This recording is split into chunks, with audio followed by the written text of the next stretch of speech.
ഹോ, കല്യാണം കഴിക്കണ്ടായിരുന്നു. കല്യാണം കഴിഞ്ഞ് ദിവസങ്ങൾക്കുള്ളിൽ പലരും പറഞ്ഞു കേൾക്കുന്ന ഡയലോഗാണല്ലേ ഇത്. 1 മാസം നീളുന്ന ദാമ്പത്യം, 6 മാസം നീളുന്ന ദാമ്പത്യം, 1 വർഷമൊക്കെ തികയ്ക്കുക എന്നത് ചിലരെ സംബന്ധിച്ചിടത്തോളം വളരെ ദുഷ്കരമാണ്.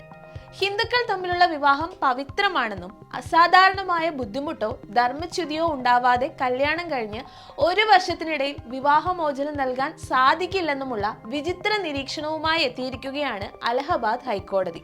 ഹിന്ദു വിവാഹ നിയമത്തിലെ 14-ാം വകുപ്പ് പ്രകാരം കല്യാണം കഴിഞ്ഞ് 1 വർഷത്തിനുള്ളിൽ ബന്ധം വേർപെടുത്താനായി ഹർജി ഫയൽ ചെയ്യുന്നത് കടുത്ത നിയന്ത്രണമുണ്ടെന്നാണ് ജസ്റ്റിസ് അശ്വനി കുമാർ, ജസ്റ്റിസ് ഡണാഡി രമേശ് എന്നിവർ അംഗങ്ങളായ ബെഞ്ച് വ്യക്തമാക്കിയിരിക്കുന്നത്. ബന്ധം തുടരുന്നതിന് അസാധാരണമായ ബുദ്ധിമുട്ടോ മറ്റെന്തെങ്കിലും പ്രശ്നങ്ങളോ ഉണ്ടെങ്കിൽ മാത്രമേ വേർപെടുത്താൻ അനുവദിക്കുകയുള്ളൂത്രേ. നിഷാന്ത് ഭരദ്വാജ്, ഋഷിക ഗൗതം ദമ്പതിമാരാണ് പരസ്പര സമ്മതത്തോടെ ഹിന്ദു നിയമത്തിലെ വകുപ്പ് 13B പ്രകാരം വിവാഹമോചനത്തിന് കോടതിയെ സമീപിച്ചത്.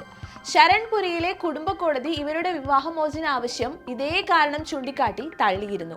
തുടർന്ന് ഹൈക്കോടതിയെ സമീപിച്ചപ്പോഴാണ് ഇത്തരത്തിലൊരു വിശദീകരണം ഹൈക്കോടതിയിൽ നിന്ന് ലഭിക്കുന്നത്.